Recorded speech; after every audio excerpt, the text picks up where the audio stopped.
Hello, my friends, Evolutionary Energy Arts family. Well, we have Citizen Kane over here bringing the Yellow Vest protest to Missoula. And before you say, it's one guy out here with the French flag and yellow vest on. Sure, okay, good for him. It's not here in the United States. And many might think it's not going to come here. But anyway, he is trying to get it to come here. He's basically standing up with France and likes what the citizens of France are doing to speak their piece and speak their truth and take power back basically from the government that they feel has wronged them and gotten out of control.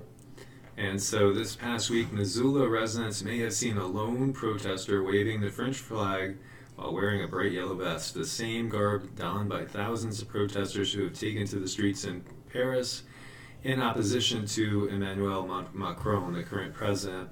And not just him, it's not about him, it's really about the policies and about government itself, how government has gotten too big. And government is for government now, it's not for the people. And people are recognizing that, and that's why they're taking to the streets.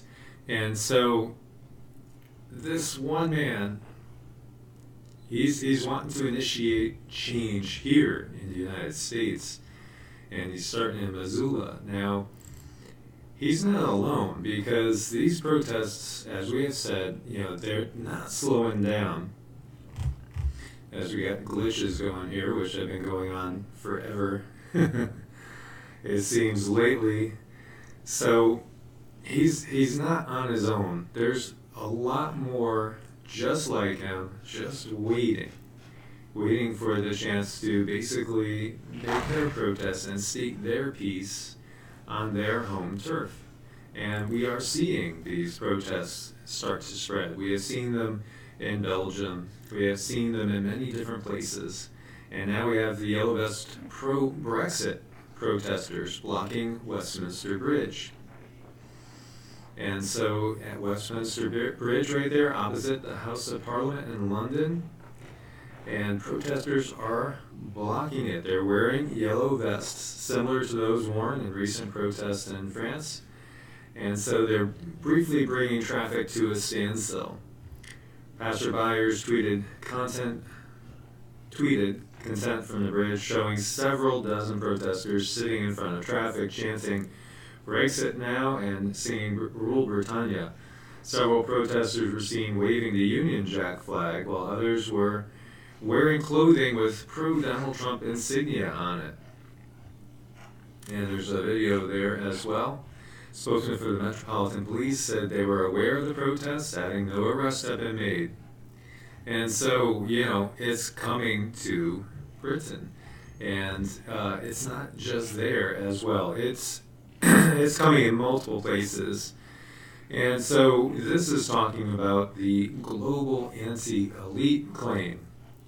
And really, that's what this is. This is basically against the elite. This is against big government. This is against the whole idea of a ruling class when you get down to it. Why should there be a ruling class? And of course, the ruling class is just now as they always were. And to them, it's like, well, of course, the masses need our guidance.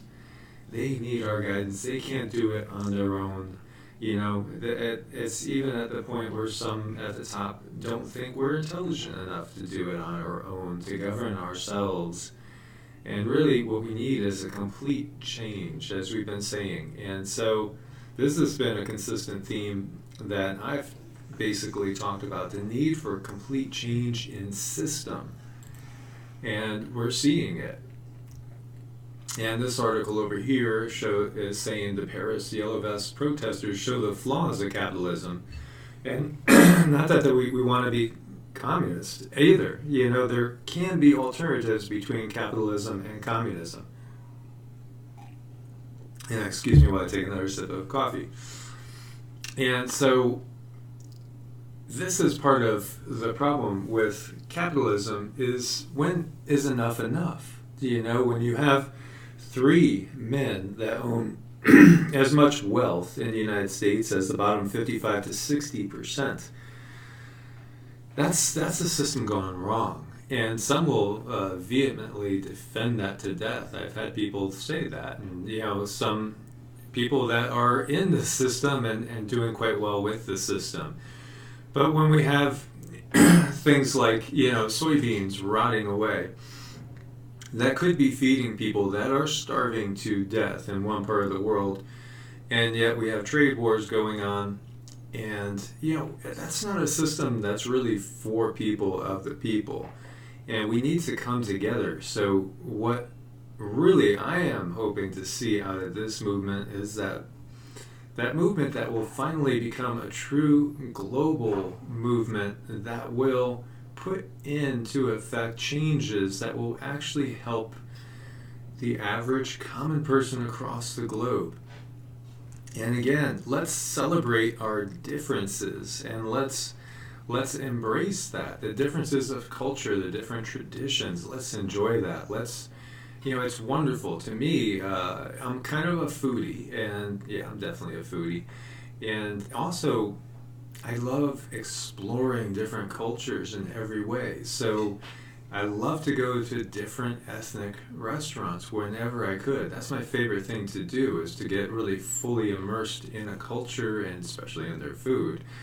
And not just the typical ones that we see all the time, but trying to find more and more exotic ones. And because you get to understand the people that way. And, we don't need to change each other.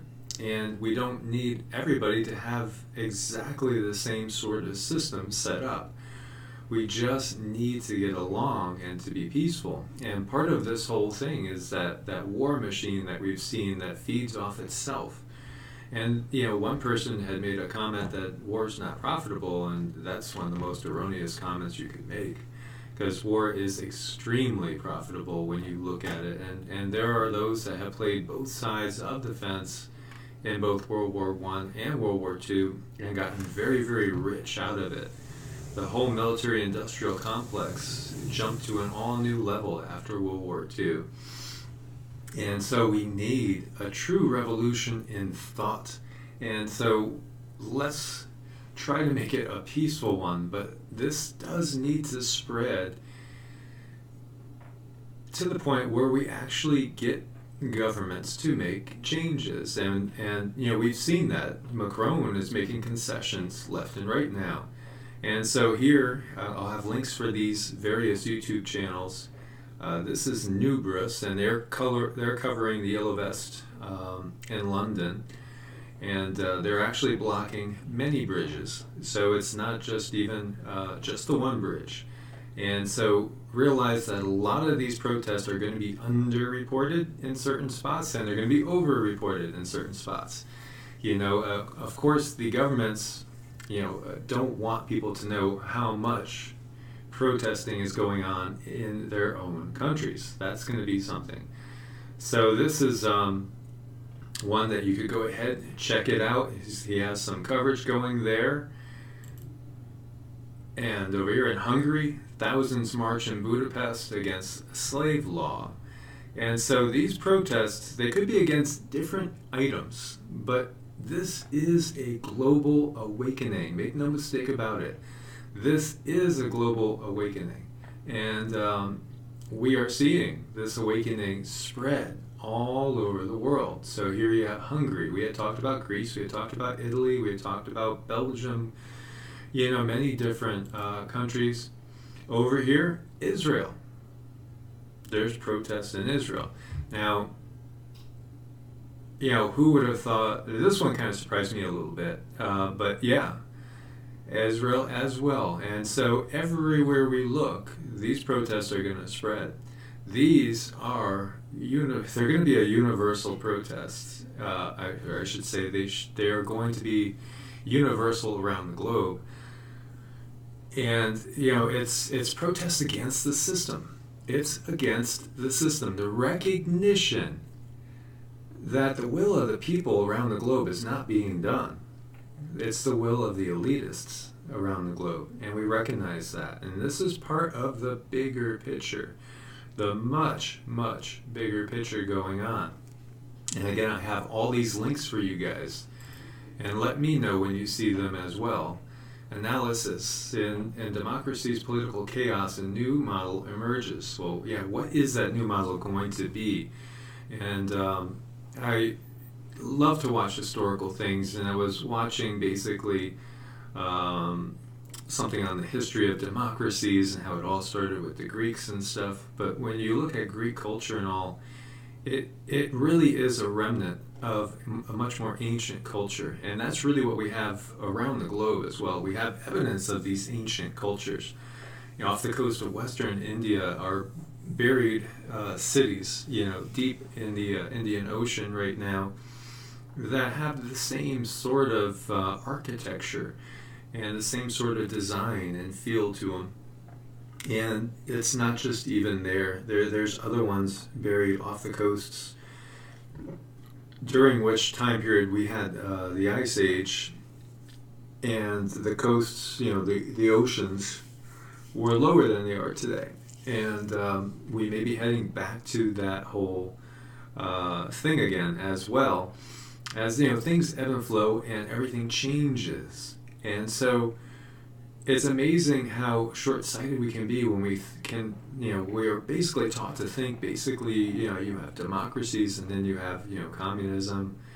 Things have been set up on purpose to be kind of in opposition of each other. If we look at the Albert Pike letter of 1871, it talks all about that. It's all about keeping us basically at odds with each other and creating destruction and order out of chaos, because of, you know, from the remnants of this, something else will come to be, which will allow them to even gain more power.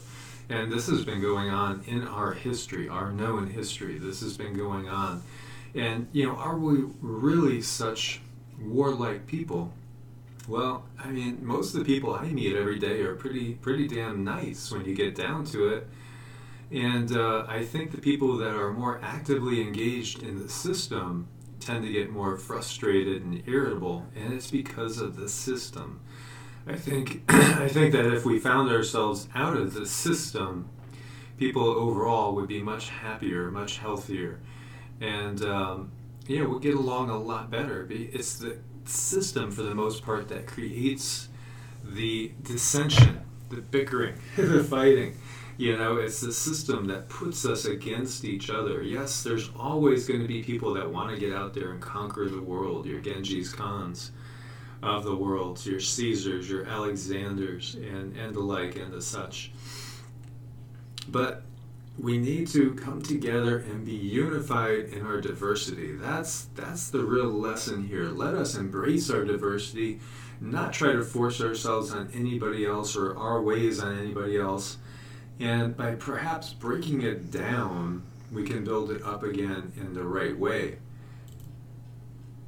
And so we see a lot of military things going on, and as we've talked about, you know, the Illuminati have had the plans, according to some sources, for 3 world wars.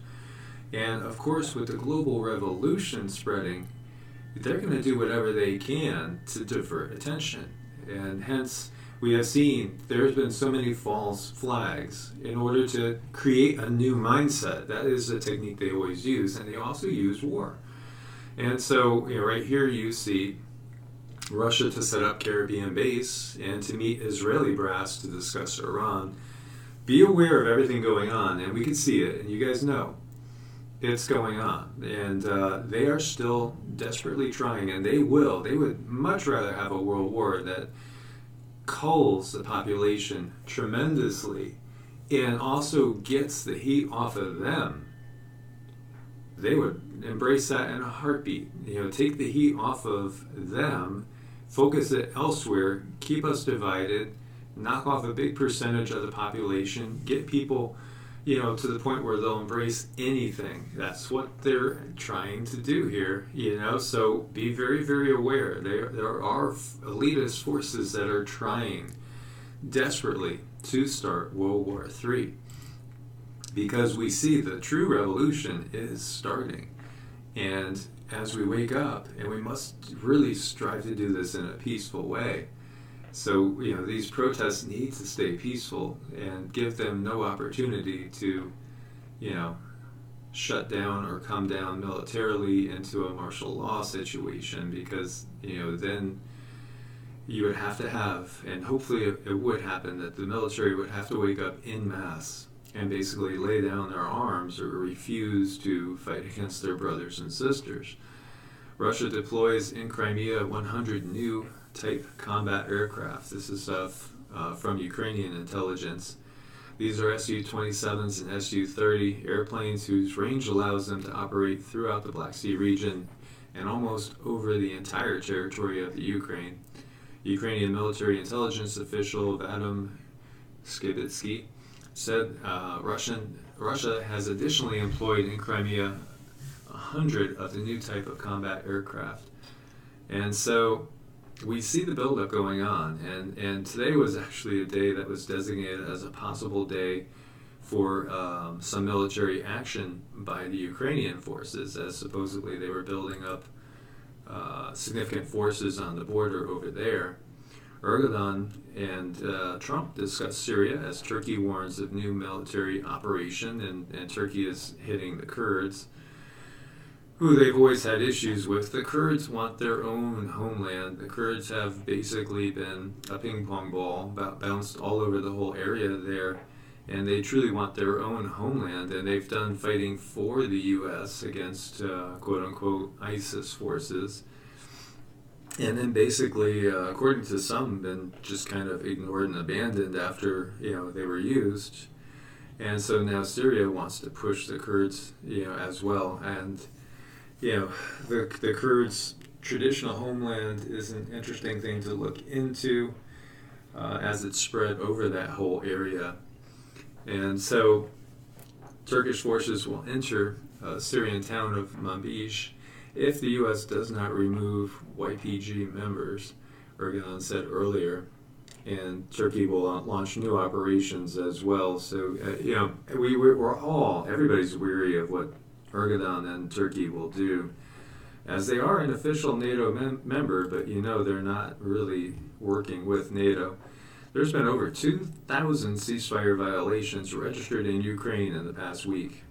And that's according to Russian OSCE envoy. That's a lot. So basically, obviously, this is getting hot. And I think over here in the West, unless you go looking into these type of sources, you're not going to find anything about it. There's very little about it. And so, I've had people say, why are you, pulling Russian sources? Are you a communist? No, I just want to see what everybody is saying. How do we know what's going on unless we're looking at all sides of the story? Party A, Party B, and everybody surrounding all those parties, all the neighboring countries. Get a well-rounded view of a situation and not be blinded by propaganda, whether it's your own countries or the perceived opponent's country. So we need to think out of the box, and so many people, you can see when they've been indoctrinated and are in the box. And I have a lot of friends that have been in the military, and some, because of what they've gone through, are very awakened, and they understand the big picture totally. They know what's going on. They know it's the illusions, and then there are others that are so conditioned that they can't let it go, and they view everything as black and white, just completely black and white. So the Dow dropping 400 points amid rising fears over global growth or lack thereof. It's over 450 points now. So the crash apparently is coming. It's been 10 years since 2008 and the biggest recession that we've known. What's coming in every way is supposed to, from what we've felt and all of the things that we've heard, in order to give us that global reset.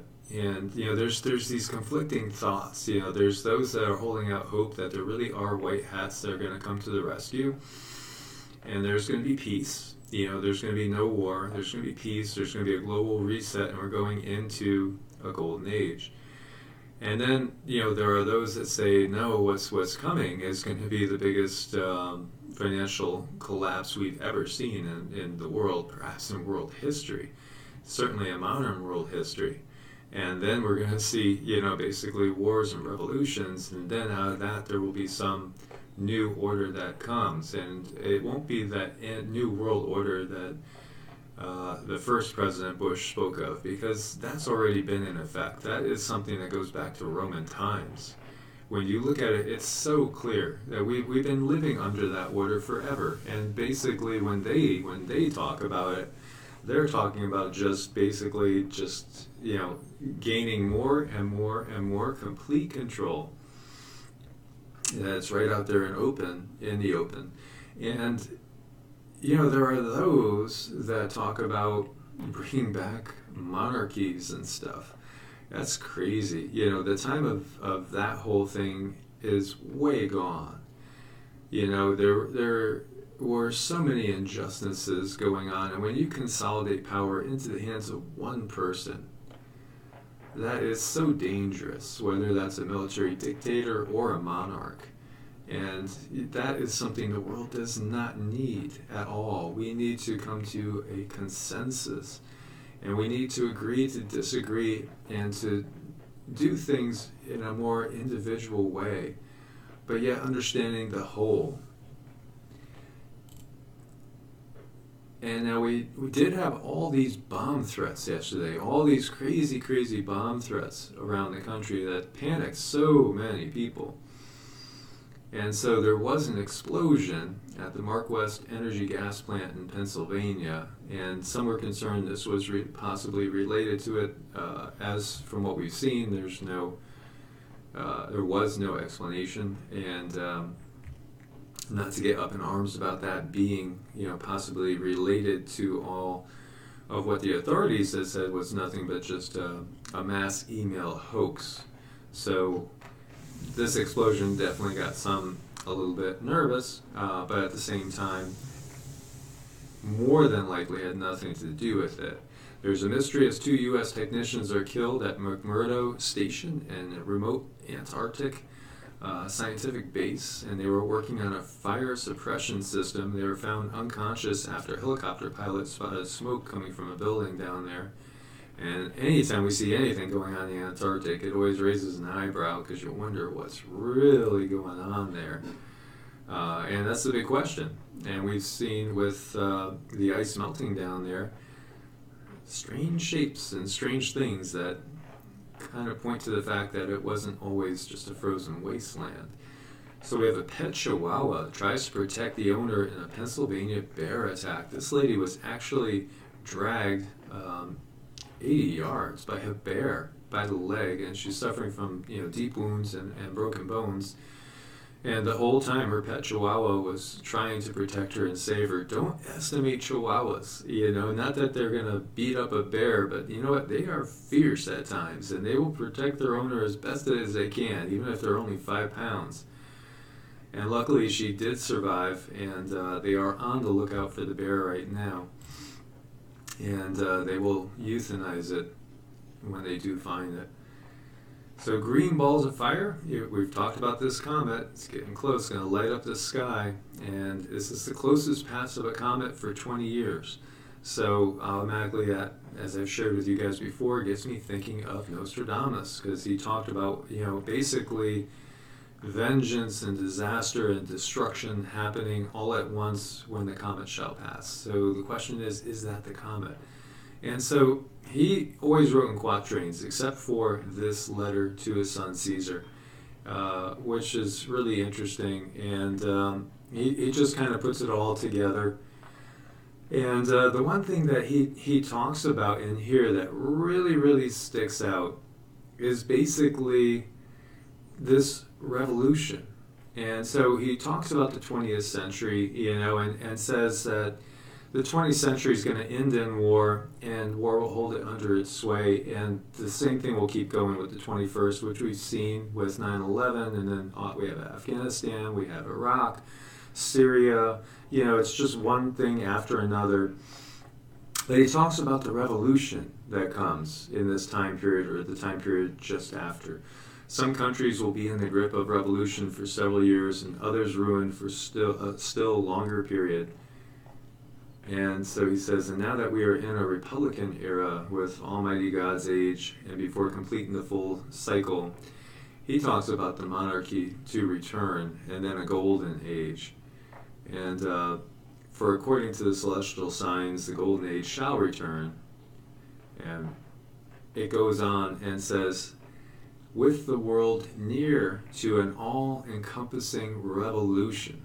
So he talks about this. He talks about many wars and stuff, and everything getting to the point where, before and after these, humanity shall several times be so severely diminished that scarcely anyone shall be found who wishes to take over fields, etc.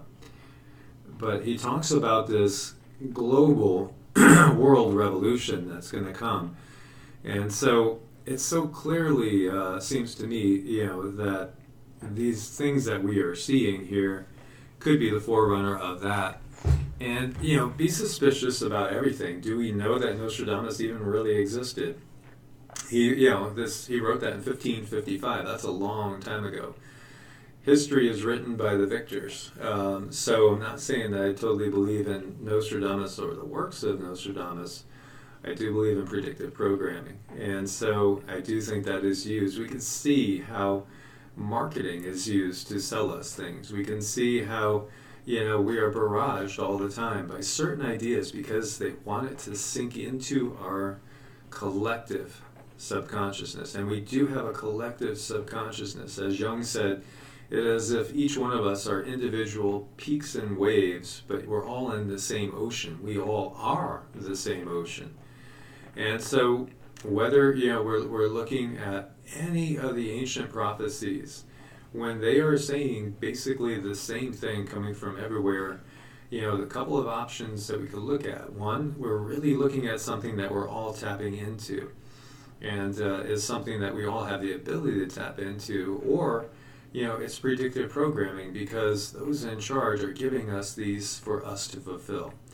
By us, looking, noticing, thinking about it, having it come to mind when things like this come up, perhaps helps aid it come to pass, and perhaps it helps aid their plans, their ultimate plans, to come to fruition. So we need to be aware of all that. And so that begs the question, what are we to do? Well, we do need a revolution as far as a revolution of mind and of spirit. We need to reconnect with the planet as a whole and the bigger unity of all life, because this planet has been trashed by the powers that be, the corporations, the greedy, self-serving interests. They have basically, destroyed the world with impunity, passing on toxins, to all the creatures of the earth. We see that with, Roundup being found in mother's milk, and it's just a horrible situation where they spread the toxins across the skies with the chemtrails and with all their pesticides, their GMO foods, trying to control the food supply, trying to, actually making it so that, seeds won't replicate on purpose in order to control food supply. We have no doubts when we really look closely that those that are really in charge of things, they're not humanitarians. Not at all. They're not even slightly humanitarians. They don't really have the greater good in mind. They have their own good in mind. And they have control. And it almost feels like they would rather destroy everything than lose control of it. So we need to recognize our unity, we need to recognize our diversity, and then break things down by throwing it back to a local level, starting up our own ways of getting along without the big, brother that we see all around us all the time. And maybe that means trade and barter, maybe that means, different things developing.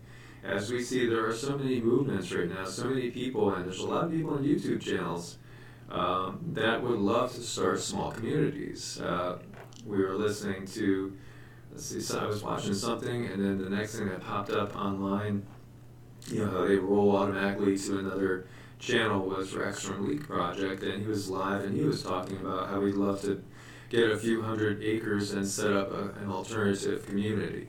And so there are many thinking about doing things like that. So that's the type of thing that's wonderful, and that if we could start to work together in more of a tribal way, breaking it down, because through this centralization, that's how you have, the half of 1% controlling the billions of the world. That's how you have maybe, a group that numbers in the millions controlling billions of humans. It's through the centralization, so that needs to break down into smaller units, so that we're not under that control anymore. So yes, then that globalist agenda, really is one of the things that has been used to control us. But it doesn't mean we shouldn't think globally. We should.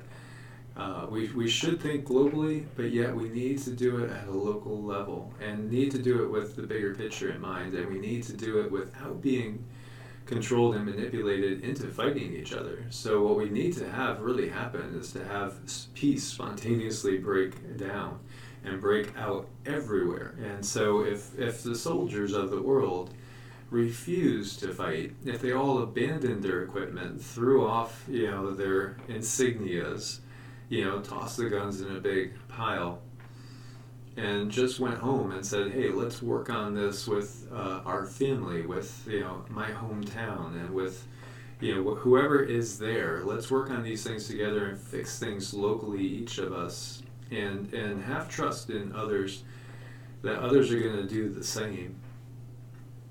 That could really start to change things, and that's just throwing some ideas out there. But really, it's going to break down to the point where what are the forces, the powers that are controlled by the elitists going to do? As we've seen in France, we've seen some policemen, turn around and refuse to, come down on the protesters, and that's what has to happen on a global scale. And so take away, the stick from the powers that be, and take away their ability to control. And so, my friends, as always, thanks you for your support. Thumbs up to keep supporting the channel. Subscribe, click the bell, get all the notifications, share with as many as possible so we could spread the word. These things need to be done in a peaceful manner, but we do need real change. And if we focus on everything locally but be aware of what's happening globally, then we can affect real change in our immediate environment and then around the world altogether in unity. So may you guys be blessed with abundant peace, love, good health, well-being, and always be kept safe in these times. God bless and namaste.